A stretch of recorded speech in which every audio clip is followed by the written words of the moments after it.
अस्सलाम नाजरीन, मैं हूं आपकी होस्ट एनिशा और आप देख रहे हैं वीकेंड शाइन विद एनिशा। कैसे हैं आप लोग? ठीक ठाक? मैं भी बिल्कुल ठीक हूँ और मेरी दुआ है आप हमेशा हंसते मुस्कुराते रहें। और मेरी तरफ से है तो वैसे ईद का चौथा दिन, पर क्या करूँ ना मैं पहले दिन थी, ना मैं दूसरे दिन थी और ना मैं तीसरे दिन थी। तो आज है ईद का चौथा दिन, तो मेरी तरफ से मेरे सब देखने वालों को दिल की गहराइयों से ईद मुबारक। सबसे पहले हम पानी पी लेंगे क्योंकि हम लोगों ने कुर्बानी का गोश्त जो है वो काफ़ी सारा घर में फ्रीज़ कर लिया है, तो इसके लिए हम लोग रोज़ जो है 3 टाइम वो गोश्त खाते हैं, उसके बाद पानी ज़्यादा पीना होता है। ठीक है, तो आप लोग भी पानी पिए। अच्छा, मकसद ये है कहने का कि सिर्फ फ्रीज़ नहीं करना था। मैं लोगों को देख रही थी, जब मैं बाहर जा रही थी तो मैं देख रही थी कि लोग फ्रिज इतना ख़रीद रहे थे, तो मैं सोच रही थी कि इतना फ्रिज क्यों ख़रीद रहे हैं। फिर मैंने किसी से पूछा, वहाँ शॉप वाले थे, तो उन्होंने कहा कि जितने कुर्बानी के टाइम पे फ्रिज सेल होते हैं इतने तो पूरे साल में नहीं होते। मतलब हम लोग जब कुर्बानी करते हैं, हमें जो इस्लाम में जो चीज़ें सिखाई गई हैं कि कुर्बानी का मकसद क्या है और किन लोगों को कुर्बानी में आप लोगों ने उन तक ये हिस्सा पहुंचाना होता है, हम वो सारी चीज़ें भूल के हम पूरे बकरे कुर्बान करके उसको फ्रीज़र में डाल देते हैं और हम लोग सोचते हैं कि ये तो पूरे साल हम लोगों ने खाना है। तो ऐसा नहीं करना चाहिए। एक तो हम अगर इस्लामी पॉइंट ऑफ व्यू से देखें तो भी ठीक नहीं है, अगर हम सेहत के असूलों की तरफ जाएँ तो वो भी ठीक नहीं है, क्योंकि फ्रीज़ किया हुआ गोश्त कितना हमारे लिए नुकसानदेह हो सकता है और कितना अरसा वो चल सकता है।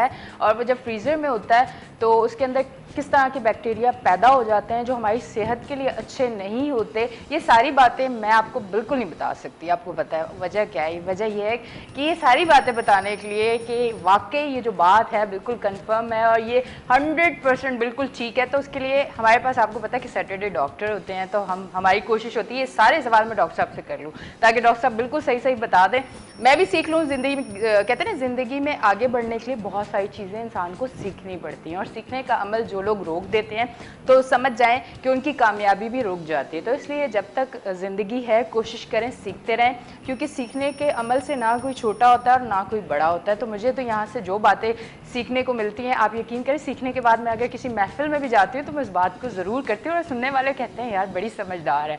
और समझदार होने की वजह यही है कि मेरे जो गेस्ट आते हैं वो इतनी अच्छे तरीके से बातें करते हैं और इतनी अच्छी अच्छी बातें मुझे बताते हैं जो मैं अपनी लाइफ में ऐड करती हूँ और मेरी ज़िंदगी और हसीन और ख़ूबसूरत और आसान हो जाती है। तो इसी तरह आप भी अपनी ज़िंदगी आसान बनाएं हमारे साथ, हमारा शो देख के। तो ज़्यादा बातें आज मैं नहीं करूँगी, मेरी कोशिश होगी कि डॉक्टर साहब करें, क्योंकि कुर्बानी की ईद और उसके बाद सारी चीज़ें हम उनसे डिस्कस करेंगे, उनके बारे में पूछेंगे कि उनकी ईद कैसी गुजरी, सारी बातें करेंगे। आप हमें लाइव कॉल भी कर सकते हैं। लाइव कॉल करने के लिए आपकी टीवी स्क्रीन पे हमारे फ़ोन नंबर आ रहे हैं, आपको जैसे कि पता होगा, पर फिर भी क्या करूँ, नाम तो लेना बनता है। वैसे आपको पता होगा कि डॉक्टर साहब कौन होते हैं हमारे साथ, क्योंकि किसी तारुफ के मोहताज में माशाल्लाह इतना अच्छा ये हमारा सेगमेंट करते हैं कि हर जो भी गेस्ट हमें जो भी कॉल करता है, कॉलर वो फ़ौरन इनका नाम लेता है, सब पहचानते हैं आपको। इसी तरह कहते हैं ना, काम से आपकी पहचान होती है। तो हमारे साथ मौजूद है डॉक्टर आबिद हुसैन मिर्ज़ा साहब, उनको वेलकम करते हैं। अस्सलाम वालेकुम। जी जी, वालेकुम सलाम। कैसे हैं आप? बिल्कुल माशाल्लाह, खुश खुर्रम खुशाबाद। अच्छा जी, आपको ईद मुबारक। ईद मुबारक, आप सबको ईद मुबारक हो, मेरे तमाम नाज़रीन को ईद मुबारक हो। असल में ईद तो माने खुशी के होते हैं और खुशी का जो कंसेप्ट है ये ईद कुर्बान से रिलेट है। इसका सिस्टम जो है ज़रा दूसरी ईदों से मुख्तलिफ है हमारा। ठीक। कुरान में आया कि पर डॉक्टर साहब आज आपका ना ज्यादा बोलना बनता नहीं है, क्योंकि वजह है आज आप देखिए डॉक्टर साहब अलग चमक रहे हैं। मैंने अभी डॉक्टर साहब को रोक दिया, पता क्यों? आज ये अलग चमक क्यों नजर आ रही है, मैं ये चमक भी आपको बताती हूँ। कहते हैं ना, जब आपका हमसफर आपके साथ होता है तो फिर वो चेहरे पे खुशी नजर आती है, आंखों में चमक नजर आती है। तो आज हमारे साथ डॉक्टर साहब की मिसेज मौजूद हैं जिनका नाम है सैयदा साइमा, उनको वेलकम करते हैं अपने शो पे। अस्सलाम वालेकुम। वालेकुम सलाम। ईद मुबारक। खैर मुबारक। आज डॉक्टर साहब ज्यादा खुश हैं। हाँ जी। वो आपके होने की वजह से आज ज्यादा खुश नजर आ रहे हैं कि आज बहुत ज्यादा खुश है। नहीं माशाल्लाह खुशी रहते हैं। ये बहुत अच्छी बात है, खुशी रहना चाहिए। जिंदगी एक बार मिलती है और उसको खुश खुश गुजारना चाहिए ताकि आपकी भी जिंदगी अच्छी गुजरे और जो आपकी फैमिली में आपके साथ लोग हैं उनकी भी जिंदगी अच्छी गुजरे। बाकी बातें तो मैं आपकी इनसे पूछूंगी, पर अभी जहाँ से मैंने आपको रोका था वहीं से सिलसिला शुरू करते हैं। इसमें थोड़ा सा ऐड कर दूं कि देखिए लाइव डोमेस्टिक लाइफ जो होती है बड़ी इंपॉर्टेंट होती है। जब से मैंने अपनी तालीम ली है तो एक रूल मेरा है, जब भी शादी से पहले भी ऐसा होता था कि जब मैं घर में आता था तो हमेशा मुस्कुराहट के साथ आता हूँ, खुश होकर आता हूँ, सारी थकावटें बाहर उतार के सब अपने घर में। अब मेरी शादी हुई है, जब से हुई है, आप ये इनसे पूछ सकते हैं, हमेशा मेरे चेहरे मुस्कुराहट होती है। अच्छा, जब शादी भी को मैं कितना घर अरसा आता हो हूँ। गया? या माशाल्लाह, इसमें काफ़ी टाइम हो गया। माशाल्लाह या माशाल्लाह। तो हम बड़ा खुशगवार ज़िंदगी गुजारते हैं। इसकी वजह ये कि हम अपना टेंशन फ्री होके आते हैं। डॉक्टरी घर में नहीं चलती, घर घर अपनी लाइफ है। अच्छा, मतलब घर में आज आप हुक्मरानी मर्द नहीं हज़रात है। को ये भी मशवरा या देते हैं कि सारी जो परेशानियां या जो भी चीजें उसको बाहर छोड़ के घर में हंसते मुस्कुराते रहे आए। बिल्कुल बिल्कुल, अच्छी यही लाइफ हिसाब होता गुजारने का है। ये हम बड़ी अच्छी फलसफा है। खूबसूरत ज़िंदगी गुजारते हैं जब घर में आ जाते हैं बच्चों के साथ, इनके साथ। इसकी वजह ये है कि हम बाहर का कोई जिक्र ही नहीं करते कि वो यूं था, ऐसा था, फलाना था, वो ख़त्म हो गया। जब यहाँ से निकल गए तो वहाँ पर वहाँ का काम हो रहा है, वहाँ कोई पता नहीं। घर में हाँ अभी सब सीख गए, बस यहाँ बैठे हुए हैं। तो ये एक अच्छी लाइफ का एक सिंबल होता है। ये घर में अपनी जैसी बातें करें, अपने लोगों की बात करें, ये होता है। अच्छा, हम वहाँ से बात कर रहे थे ईद कुर्बान के हवाले से। देखिए, एक ईद उल अज़हा, एक हमारी ईद उल फितर है, वो हमारे उसमें भी मैसेजेस हैं रमज़ान के हवाले से। अल्लाह का कोई भी काम बगैर मकसद के नहीं है, नहीं, ये हमें सोचनी चाहिए। अच्छा, जो अल्लाह ताला जिसको कहते हैं कि ईद है रही, उसमें बड़े मकासद हैं, बड़े बड़े मैसेजेस हैं। वो हम आप सबके लिए बड़े लम्हा फिक्र है। हम उनको उस हिसाब से चलाएंगे, उन रूल उसूलों के तहत चलेंगे, तो हम अपने मकसद हासिल करेंगे। मकसद एक है, तकवा। आप अपने आप को पाक और साफ रखें, उसूलों के मुताबिक रखें, तकवा करें, तो टारगेट हमारा है रोज़ महशर हमें रसूल सल्लल्लाहु अलैहि वसल्लम की, आले रसूल की हमें जो है शफाअत नसीब हो। ये हमारी ज़िंदगी का मकसद है, मुसलमानों की ज़िंदगी का मकसद है। जितने लोग बेरहमी के शिकार हैं, उनको भी आखिर में अगर जब भी ज़रा भी ईमान की रोशनी होगी, वो इस तरफ ही आएंगे। तो बहरहाल कहने का मकसद है कि कुरान में अल्लाह ताला ने एक दफ़ा फरमाया कि मैं आप लोग की यानी इंसानों की आजमाइश करता हूँ। आपकी माल से आजमाइश होगी, आपकी औलाद से औलाद से आजमाइश होगी। जब मैंने ये पढ़ा तो मैंने सोचा कि ये माल तो सही है, ये औलाद की क्या चीज़ है। तो फिर एकदम जो है जहन पीछे बैक पे हुआ, ईद कुर्बानी पे डर गया और मुहर्रम पे गया। ये दो चीज़ें ऐसी हैं जो समझिए कि कुर्बानी और कुर्बानी अजीम, ये इंसानों की कुर्बानी है।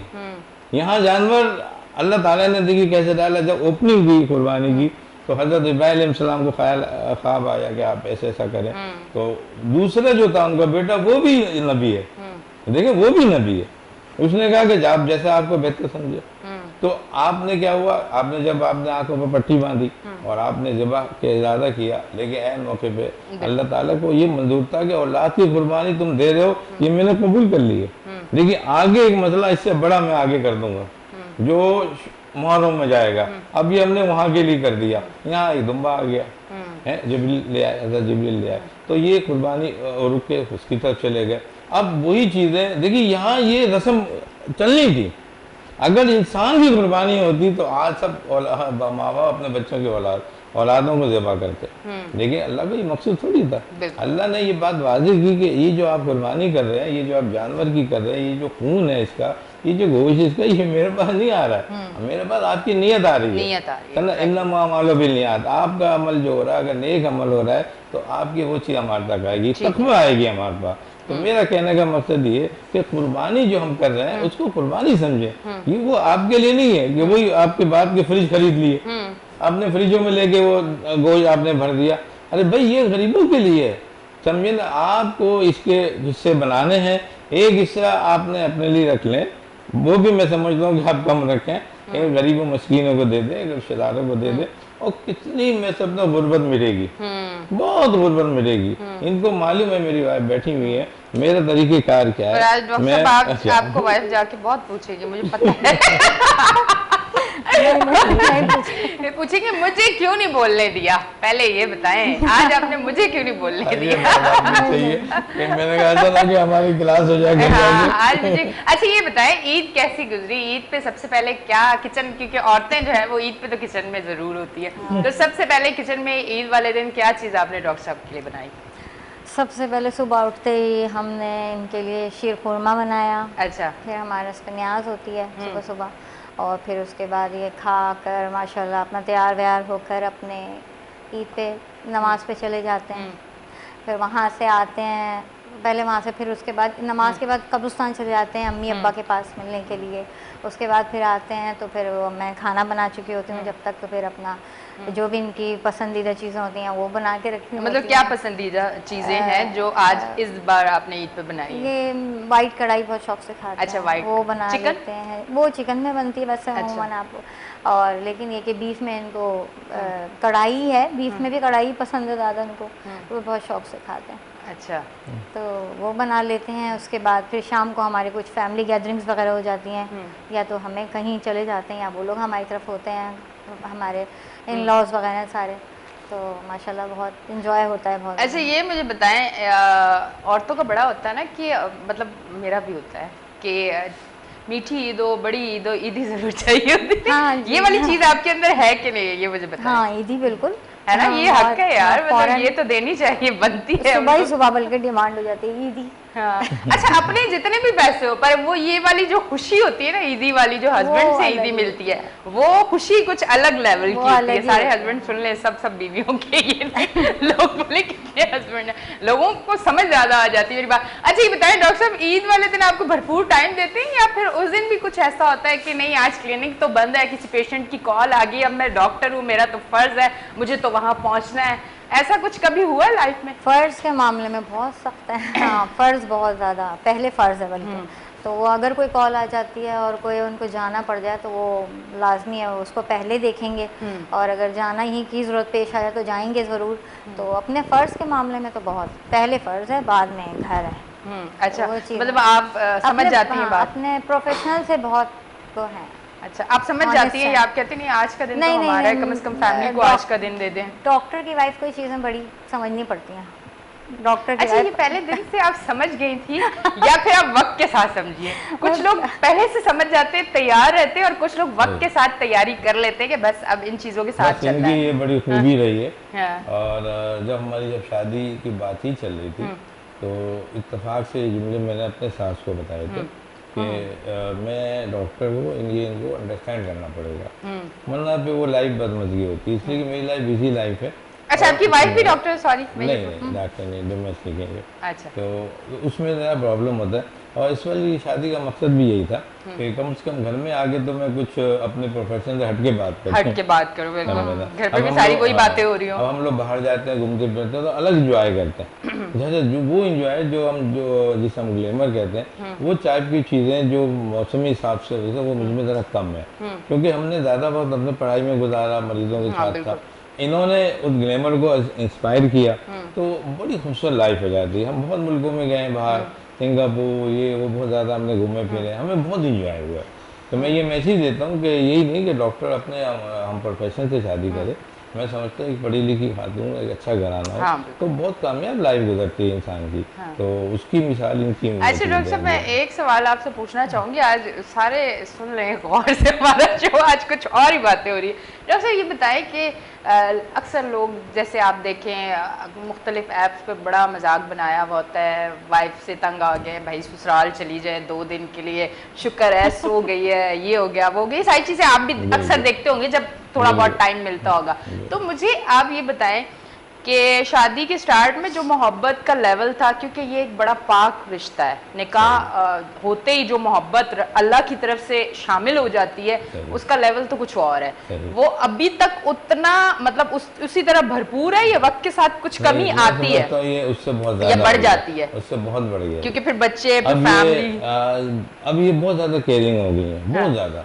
यानी एक ही चीज़ का मेरा ख्याल रखती है। मैं घर में आया, आप यकीन कीजिए मैं क्या बताऊँ कि मैं ऐसा आता है कि जैसे मैं फूलों पे बैठ गया आके, बेड क्लियर हुआ है, खूबसूरत बात है, ये गुनगुनाती हैं कुछ अच्छे, बड़े अच्छा वेलकम करती हैं। आपने तो एक ऐसी बात बता दी कि अब माहौल बनाना पड़ जाएगा। अच्छा, तो वो बड़ा खूबसूरत करती हैं। अच्छा, कुछ चीज़ें ऐसी होती हैं, मैं शुरू से सेक्रीफाइस लाइफ को बचपन से पसंद करता हूँ। मेरा शुरू से इरादे थे या तो मैं डॉक्टर बनूँ या मैं फौजी बनूँ, ये मेरा एम था। क्या बात है। अच्छा, डॉक्टरी जो थी उसको मैं ज़्यादा पसंद करता था, तो अल्लाह ताला ने जहन अच्छा दिया था, बड़े आराम से हम डॉक्टर बन गए, इस वजह से शौक सब। लेकिन वो जो फौजियों से मोहब्बत है और वो जो इनकी और जो भी लोग जो मुल्क जो NGOs हैं हमारे यहाँ के मुल्क में, उनको बहुत सपोर्ट करता हूँ, जो हेल्प करने को कंसर्ट है मैं उनको बहुत सपोर्ट करता हूँ। तो फौजियों के हवाले से कोई भी चीज़ जब होती है तो मैं बड़ा मदहोश हो जाता हूँ, मैं हो जाता हूँ उसके अंदर। बिल्कुल, वो हमारे मुहाफिज हैं जिनकी वजह से आज हम इतने रिलैक्स सुकून से। और ये इनको मेरी कमजोरी का पता होता है, तो ये उसी अंदाज में डील करती हैं। कभी कुछ गुनगुना दिया फौजियों का, कभी वो ईद का दिन है उन्होंने फौजियों कर दिया। मैं बस समझ लो कि इंस्पायर्ड इतना हूँ कि बाहर नहीं, इनके साथ ही साथ घूमने फिरने। हैप्पी मैरिड लाइफ इस तरह आप गुजारते बिल्कुल हैं। इस तरह से होती है। तो ये मैं समझता हूँ एक अच्छी ज़िंदगी का हिस्सा है ये। अच्छा। और हमें अपनी चीज़ों को पहचानना चाहिए, अपने वतन के लोगों को पहचानना चाहिए। मेरा ज़रूरी नहीं है कि मैं डॉक्टर हूँ तो अपने वतन की ज़्यादा मोहब्बत करता हूँ। हर बंदे को, हर शख्स को अपनी मोहब्बत करना चाहिए। इसी तरह अगर देखिए ये ईद कुर्बान है, असल में खुदा से मोहब्बत है ना, एक मोहब्बत शो करना है कि आप अपनी चीज़ों के जो अपने ख़ास है। देखिए सबसे बड़ी जो हमारा जो है प्रॉब्लम वो माल है, पैसा आना चाहिए। हम उसमें माल को सर्व कर देते हैं, अल्लाह की राह में दे देते हैं, फिर उनको चीज़ें हम गरीबों में तकसीम कर देते हैं। इससे बड़ी मोहब्बत का सबूत और क्या होगा, है ना। अगर हम उसमें से जो झूठ और फरेब निकाल दें, दिखावा निकाल दें, तो ये प्योर इबादत है, प्योर इबादत। अगर हम उस रूल के तहत कुर्बानी कर रहे हैं तो प्योर इबादत है। तो ये बहुत ही उम्दा चीज़ है, ये हमारे पास हमें हर शख्स को अपनानी चाहिए। ये मैं समझता हूँ कुर्बानी की यही जज्बा आप घर में ले आइए। घर में अगर आप बच्चों के साथ भी, बच्चों के साथ अपने सेक्रीफाइस का रोल नहीं रखेंगे, आप कुर्बानी का रोल नहीं रखेंगे, आप दूसरे के हेल्पिंग का रोल नहीं प्ले करेंगे, तो आपकी ज़िंदगी प्रॉब्लम में बनेगी। हर जगह लाइफ कम्प्रोमाइज़ चाहती है, बिल्कुल हर जगह लाइफ कम्प्रोमाइज़ चाहेगी, हर स्टेज पे आपको कम्प्रोमाइज़ करना है। आपको ये अपनी नाक कभी ऊंची नहीं रखनी है, ये अल्लाह ने सिखाया ही नहीं है। आप अपनी नाक नीचे रखें, अपनी अना का मसला नहीं बनाया। तो अना तकब्बुर अल्लाह को बिल्कुल पसंद नहीं है। बिल्कुल। अब मैं डॉक्टर हूँ तो मैं आगे कह दूँ भाई ये तुम क्या कर रही हो, मैं आपको पता है मैं यहाँ से उतरूँ, ये बैठा हो, ये हुआ। तो घर में लाइफ है, आपकी वाइफ कितनी पढ़ी लिखी हो या नहीं, वाइफ होती है चाहे डॉक्टर क्यों ना, तारीफ करवा लेती है। औरत होती है। अच्छा, अब आपने जो बात की है गुनगुनाने की, अब तो ये गुनगुनाएंगी और हम जरूर सुनेंगे। अब तो आगे बात बढ़ेगी तब कि जब ये गुनगुनाएंगे। ये बताएंगी, आप ये जरा देखें। हाँ, थोड़ा सा आप गुनगुनाएं ताकि हम भी सुने। इतनी तारीफ डॉक्टर साहब ने आपकी की है तो अब तो बनता है सुनना। बिल्कुल। है राहे हक के शहीदों, वफा की तस्वीरों, तुम्हें वतन की हवाएं सलाम कहती हैं। ऐ राहे हक के शहीदों,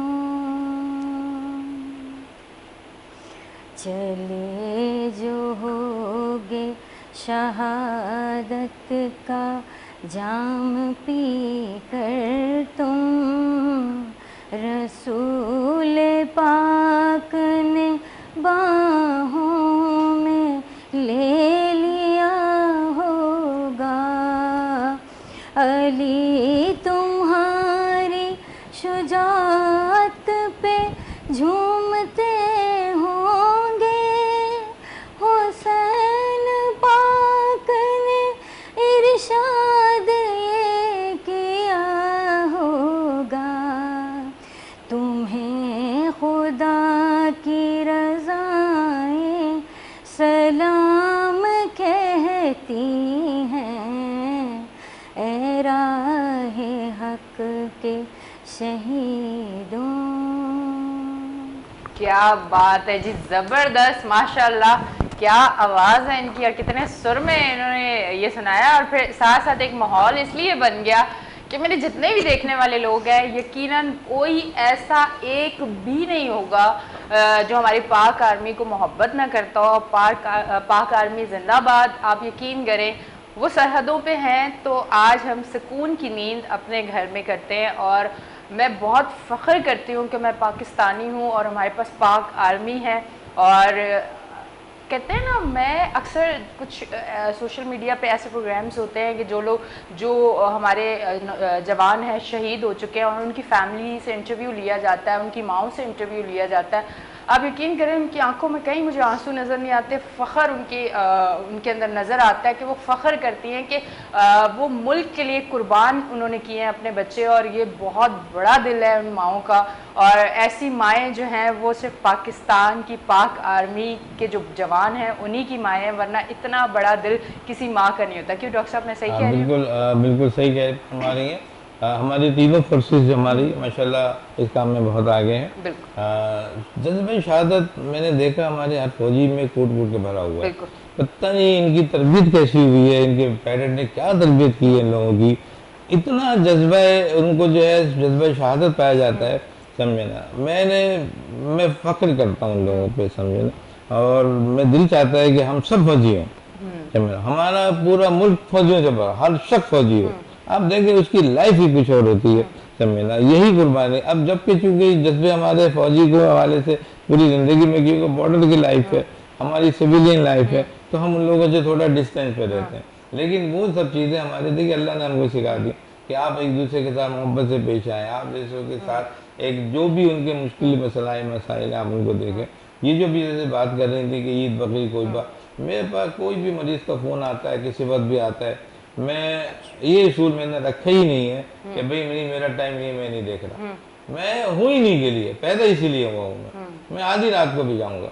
ये बात के बाद अभी पीछे दोनों एक साथ बीमार था, मैं आया ऑफिस से कनाडा, सोया, मतलब 2-2:30 बजे का टाइम पर फ़ोन आया। मैंने इनको उठाया कि यार अभी निकलना है हमने।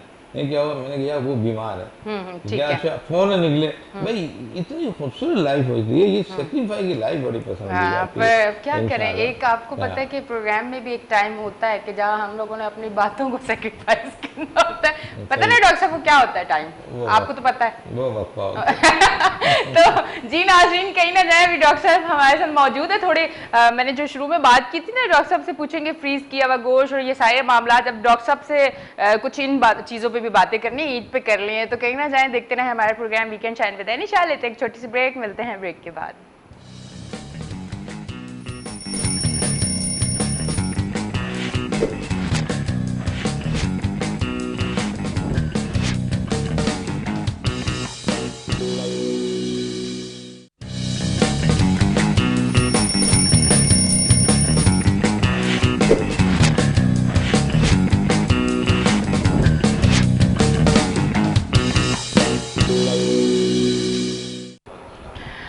वेलकम बैक जी नाज़रीन, हम ब्रेक से वापस आ गए और यकीन करें ब्रेक पे जाते जो मज़े की बातें थी, मैंने कहा रिकॉर्डिंग पे लगा दो, किसी दिन हम लोग सुना देंगे कि हम ब्रेक पे कितने मज़े की बातें करते हैं। पर इन्होंने कहा कोई ज़रूरत नहीं है, क्या ज़रूरत है, तुम लोग ब्रेक पे इतने मज़े की बातें करते हो। मज़े की क्या बात थी, डॉक्टर साहब भी बड़े मज़े की एक बात कर रहे थे, फिर मैंने कहा मैं भी कर देती हूँ।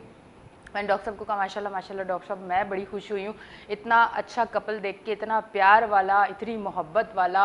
और अक्सर जब आप मेरे शो पे आते थे तो मैं देख के कहती थी कि दिल में सोचती थी, इनसे नहीं कहती थी पर दिल में सोचती थी, पीछे जिनका हाथ है ना वो बड़ा स्ट्रांग है। तो आज माशाल्लाह नज़र आया है। कहते हैं ना, मर्द के चेहरे की खुशी उसकी ड्रेसिंग, उसका मतलब, ये मेरी अम्मा कहती थी। और फिर मैंने इस पर बड़ा काम किया है कि मर्द जब घर से बाहर निकलता है, साफ़ सुथरा अच्छे कपड़े पहने हुए, चेहरे पे एक अच्छी मुस्कुराहट, अच्छा मिजाज, ये सारा जो है ना वो औरत की वजह से होता है। अच्छा, माएँ तो एक कहा जाता है ना, माँ तो माँ होती है, वो बच्चे की बुरी बात भी बर्दाश्त कर लेती है, पर ये बात बीवियों के लिए नहीं कही जाती। पर अच्छी बीवी जब होती है ना, यकीन करें तो वही चीज़ उस पर आती है कि वो मर्द अगर कभी होता है ना गुस्से में कुछ कह भी जाता है, तो बीवी एकदम से बर्दाश्त करके एक चेहरे पे मुस्कुराहट ला के और अच्छे से जब बात करती है, यकीन करें शौहर कहता है यार मैंने कर क्या दिया है, मतलब मैंने गलत कर दिया। आज मैं देखने वालों को एक ज़रूर इन लड़कियों को कहूँगी जिन की अभी नई शादी हुई है या होने जा रही है, अगर आप चाहते हैं ना एक अच्छी हैप्पी लाइफ गुजरे और आप चाहते हैं कि अल्लाह की तरफ से आपके सारे टेढ़े मामलात सीधे हो जाए, तो ये मेरी लाइफ का तजर्बा है। अपने शौहर से दिल से इतनी मोहब्बत करें और इतने मुखलिस हों, उनको इतनी इज्जत देना, आप यकीन करें आपके सारे मुश्किल मामलात हल हो जाएंगे। और ये मैंने अपनी लाइफ में अल्हम्दुलिल्लाह अपनाया है और अल्लाह का बहुत करम है। डॉक्टर साहब, अब यही बात मैं आप पे कहती हूँ, उसके बाद हम थोड़ा सा ये आएंगे, आपसे कोई चीज़ें पूछेंगे। बिल्कुल, देखिए खुशी का तस्वुर ही मोहब्बत से है और अल्लाह ताला का भी यही है। और जितना अहमियत अल्लाह ताला ने मियां बीवी के रिश्तों पे दी है, उतना रिश्तों पे कहीं भी नहीं दी। इसलिए कि जब आप माँ बाप अच्छे होंगे तो औलाद अच्छी होगी। यही औलाद जब माँ बाप हुए उनकी जब औलाद भी तो वही मियाँ बीवी और माँ बाप जो है वो माँ बाप बन गए, तो वो अपने फ़राइज़ पूरे करेंगे। तो बड़ी ये पूरी ज़िंदगी जो है इनकी सर्किल की घूमती। इसमें एक चीज़ है, और वो है आपकी नाक। आपको नाक अपनी ऊंची करके नहीं रहना घर में, समझे। अगर आप तकब्बुर की ज़िंदगी गुजारेंगे, अगर आप देखेंगे ये डिग्रेड है, ये वाइफ मेरी फलाना है, या वो समझे कि नहीं मैं ज़्यादा खूबसूरत हूँ, मैं ज़्यादा स्मार्ट हूँ, मेरे शौहर इस तरह से नहीं है, तो ये लाइफ कभी बैलेंस नहीं हो सकती। जब आप एक बन गए, आप एक गाड़ी के दो पहियों के बराबर हो गए, आप तमाम चीज़ों में अब आप अल्लाह ताला ने आपको इक्वल कर दिया। इस हवाले से कि हकूक अलग है, हकूक और फ़राइज़ दोनों मियाँ बीवी के सेपरेट है। पहली चीज़ वही बात मैंने की, अना और मोहब्बत और एहतराम है हमारी दोनों में। हम लोग, मैंने बताया कि मेरे ससुराल में हमने एहतराम ही सीखा है। ये बेनतहा मेरी इज्जत करती हैं, हमने तुतड़ा से बात हम नहीं करते घर में, बहुत एहतराम से जो है मेहनत से बात करते हैं। ये मुझसे बात कर, हमारी लड़ाई का तो कंसेप्ट ही नहीं है हमारे पास, बुराई का कंसेप्ट ही नहीं है हमारे पास, नहीं होती है। आज ईद का दिन है, चाहे चौथा दिन है, पर आज सच बोलना है। मैंने वहां से आते ही आपको बोला था कि आज एक अहद कर लें कि आपने सच सारी बात नहीं। कभी कभी मतलब गुस्सा इस सेंस में नहीं कि बदतमीजी की जाए या कुछ, कभी कभी होता है ना किसी बात पे भी नाराज हो गई, हक भी है औरत का नाराज होना और मर्द का हक है मनाना। तो ऐसा कभी हुआ है किसी कोई बात आपको अच्छी ना लगी हो, कोई भी नॉर्मल सी भी बात, और आप नाराज हो गई हो, आपने सिर्फ बताया ना। औरत की नाराजगी बताने वाली नहीं होती, औरत चुप भी हो जाए तो मर्द समझ जाता है ये नाराज है मुझसे, इसे कोई बात लग गई है। तो मतलब कोई ऐसी चीज़ हुई और डॉक्टर साहब ने आपको मनाया, कोई फूल वूल दे के इस तरह का कुछ कभी हुआ? नहीं, ऐसा कभी वैसा लड़ाई वगैरह तो खैर होती ही नहीं है। और अगर कभी मुझे कोई ऐसा, आप भी तो खैर कभी नहीं लड़ाई वगैरह कोई नहीं ऐसी बात, लेकिन मुझे कभी कोई चीज़ से ऐसी छोटी सी क्लिक कर जाए तो मेरी आदत भी लड़ने की नहीं है, मैं बस चुप हो जाती हूँ। हाँ, लड़ती नहीं हूँ, मैं बस चुप हो जाती हूँ, बिल्कुल कोई लड़ाई झगड़ा नहीं करती। तो ये चुप हो जाते तो समझ जाते हैं, और हमारी बिल्कुल एक दिन भी वो नाराज़गी मतलब मेरी चुप नहीं चलती, क्योंकि ये मुझे फ़ौरन ही मना लेते हैं। तो वो बात खत्म हो गई। खाना खाती हैं या वो भी नहीं खाती हैं? मैं नहीं खाना खाती हूँ डाइटिंग का लेवल ज्यादा बढ़ जाता है। नहीं, मैं डाइट वाला ही खाना अक्सर खाती हूँ, अक्सर ये होता है, लेकिन खाती जरूर हूँ। मैं नाराजगी में ये नहीं कि मैं साथ बैठूँ नहीं खाना नहीं खाऊँ, ये सब नहीं होता। वो सारी चीज़ें चलती हैं, घर का जो कुछ है, खाना भी मिलेगा, नाश्ता भी मिलेगा, बस थोड़ी सी मैं चुप हो जाती हूँ, बात कम करती हूँ, तो समझ जाते हैं। ये अच्छी बात है, मतलब लड़ाई करने की जरूरत ही नहीं। ये हो जाता है बात कि मैं क्योंकि लेट आता हूँ, लेकिन इनको फ़ोन कर देते हैं कि यार तुम तैयार हो उधर, आज बाहर डिनर पे चलो। क्या बात है। तो अमूमन ये भूल नहीं है भी ऐसे ही है। बिल्कुल ऐसा ही है ये। तो मैं इनको फ़ोन करूँ तो हम लोग बाहर डिनर पे चले जाते हैं। वो वहाँ से अपने बहती हैं, अच्छा अभी किधर जाना है, वो फिश वाले पर जाना है, उधर जाना है, इधर जाना है। तो उसमें फिर हम बात खत्म हो जाती है। हाँ, वो समझ जाती है ना बात, समझ जाती है कि इन्होंने कॉम्पेंसेट कर दिया। हाँ। अच्छा डॉक्टर साहब, अब थोड़ा सा हम इस पे आएंगे, लास्ट मिनट हमारे कुछ चल रहे हैं। हमने एक तो बात मैंने शुरू में ये की थी कि हम लोग गोश्त बहुत ज़्यादा फ्रीज कर लेते हैं, हमारी सेहत के लिए कितना ख़राब है कि कितने अरसे बाद ये गोश्त हमारी सेहत को नुकसान पहुंचा सकता है, इसमें बैक्टीरिया पैदा हो जाते हैं। हमें कितने दिन तक गोश्त फ्रीज करके खाना चाहिए? सही, देखिए ये बात ही गलत है कि आप फ्रीज करें ही नहीं। देखिए शुरू में औलियाओं अम्बियाओं के ज़माने में ऐसा कुछ भी नहीं था कि आप फ्रीज करें, आप सारा मैक्सिमम गोश्त जो है बांट दें, इसलिए कि रिश्तेदारों में दे दें, बाहर दे दें, इसलिए कि बाहर की दुनिया मुस्तहक है, वो आपके लिए इंतज़ार में है इन चीज़ों के। हम उठा के फ्रिज में बंद कर देते हैं कि ये करो, हालांकि आप तो सारा खा सकते हैं। देखिए ना, आम दिनों में भी ये होता है कि हम अमूमन जो है बकरा एक ले आते हैं, वो फ्रीज करते हैं, पूरा महीना खाते हैं, ये भी होता है। तो ये कोई गोश्त जो साहिब हैसियत लोग हैं उनके लिए कोई नई चीज़ नहीं है, लेकिन वो नई चीज़ बना देते हैं फ्रिजों में रख के। तो फ्रिज की चीज़ तो मैं इसको डिनाई करता हूँ। अच्छा, एक चीज़ और डॉक्टर साहब ऐड कर लूँ, क्योंकि लास्ट 2 मिनट फिर आपने जवाब देना, मैंने चुप रहना कि हम लोग वैसे जब आपने जो अभी बात की उसी से मैं ये सवाल कर रही हूँ कि हम लोग अगर बकरा कटवा के फ्रीज करते हैं तो उसको वॉश करके ब्लड हटा के फिर रखते हैं, ठीक है। और वैसे जो कुर्बानी का गोश्त होता है वॉश करने का टाइम नहीं होता, हम वैसे उठाते हैं वैसे ही रख देते हैं, तो इससे भी क्या नुकसान हो सकते हैं? इसका एक तरीक़ेकार है, जो सेहत का उसूल है वो ये कि आप गोश्त को पूरी तरह वॉश करें और उसके बाद उसमें नमक लगाएं। नमक लगाएं, कुछ जैसे विंजर है और वो लेके चीज़ें आप करके कम से कम 3 घंटा वक्फा करना है, फिर फ्रिज में रखना है, ठीक है। 3 घंटे तक जो चीज़ें आपने लगाई थी उसकी स्मेल खत्म हो जाती है, अब वो ज़्यादा यूज़फुल हो जाता है, इफेक्टिव हो जाता है, उसकी बीमारियाँ भी कम हो जाती हैं। आप फ्रिज में रख दें, 3 महीने एवरेज टाइम ड्यूरेशन, 3 से 4 महीने आप फ्रिज में रख सकते हैं, वो मतलब रोटेशन में लेके खा सकते हैं। लेकिन मैं ये समझता हूँ लोग रख लेते हैं 3-4 महीने तक, लेकिन मैं समझता हूँ ये भी सही नहीं है। नहीं। आप जल्दी उसको क्लियर करें। हाँ, इस हवाले से अगर आपने रखा है कि भाई मैं अपने फलाने रिश्तेदार में दे दूँगी, या मैं वहाँ भेज दूँगी, या वो बाहर के लोग देर से आ रहे हैं, गरीब लोग, हम वहाँ दे देंगे, तो इस हवाले से रखें तो वेल एंड गुड है, आप दे दें। अच्छा, गोश्त जो है ये जो फ्रिज किया हुआ है, जो फ्रेश नहीं है, वो दिन 2 दिन 3 दिन तक तो चलो वो मुनासिब है वो, इसके बाद उसमें इफेक्टिव नहीं रहता, उसकी अपनी एनर्जी कम हो जाती है। हाँ, हम एनर्जी जो जिस तरीके जो हमारी डिमांड है हम वो नहीं ले सकते। हमें चाहिए कि गोश्त ये तमाम चीज़ें लें, ज़रूर लें, मगर अपने आप को देख के लें। देखिए ये जो चीज़ें डायबिटिक के लोग हैं, हाइपरटेंसिव के लोग हैं, कार्डियक प्रॉब्लम है, इन सबको, या कोई और इलनेस है, तो इन सबको देख के ये गोश्त खाना चाहिए। इसमें बहुत एनर्जी ज़रूर होती है, लेकिन इनमें बाद बीमारियाँ भी आती हैं। अच्छा। गाय की बीमारी ख़ास तौर पे ऐसी है कि ये इसके अंदर समझ लो कुछ कीड़े पाए जाते हैं, वॉर्म्स होते हैं इसके अंदर, स्पाइरोशीट वगैरह वॉर्म पाए जाते हैं। हम आंखें बंद करके हमने ये नहीं पता कि गाय हमारी कहाँ से आई थी, तो हम आंखें बंद करके गोश्त खाते हैं। इसको फ्रेश होना चाहिए, इसका सोर्स पता करें कहाँ से लाएगा ये जानवर, उस वहाँ पर बीमारियाँ क्या क्या थी।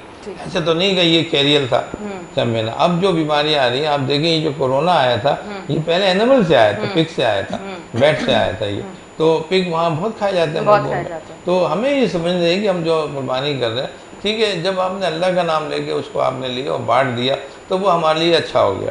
लेकिन अगर आपने मिस यूज़ किया, आपने उसको सही तरह से बंद नहीं किया, जो रूल के तहत आप उसका नहीं फॉलो किया, आपने गोश्त को सही तरह वॉश नहीं किया, तो ये पे मुझर सेहत हो जाएगा आपका। ठीक है डॉक्टर साहब, तो पाक साफ तरीके से इस्लामी उसूल के तहत कुर्बानी दें, और जो उसका मकसद है गरीबों की मदद करना, लोगों गरीब हैं जो मस्कीन है, मदनी यतीम है, आप उनके लिए दें, उनके लिए ये, आपके हमारे लिए नहीं है गोश्त खाना है। ठीक है डॉक्टर साहब, बहुत बहुत शुक्रिया, आप हमारे शो पे आए और टाइम का बिल्कुल पता नहीं चला, और आपका भी बहुत बहुत शुक्रिया, आती जाती रहा करें ताकि शो और मज़ेदार हो जाए। बहुत बहुत शुक्रिया जी। नाज़रीन, अब हमारे शो पे ब्रेक का टाइम हो गया, मैं आपके साथ 11 बजे तक होंगी, आपने कहीं नहीं जाना, मेरा शो 11 बजे तक देखना है। एक बार फिर से दिल की गहराइयों से ईद मुबारक, लेते एक छोटा सा ब्रेक, मिलते हैं ईद ब्रेक के बाद, ईद की बात कही थी।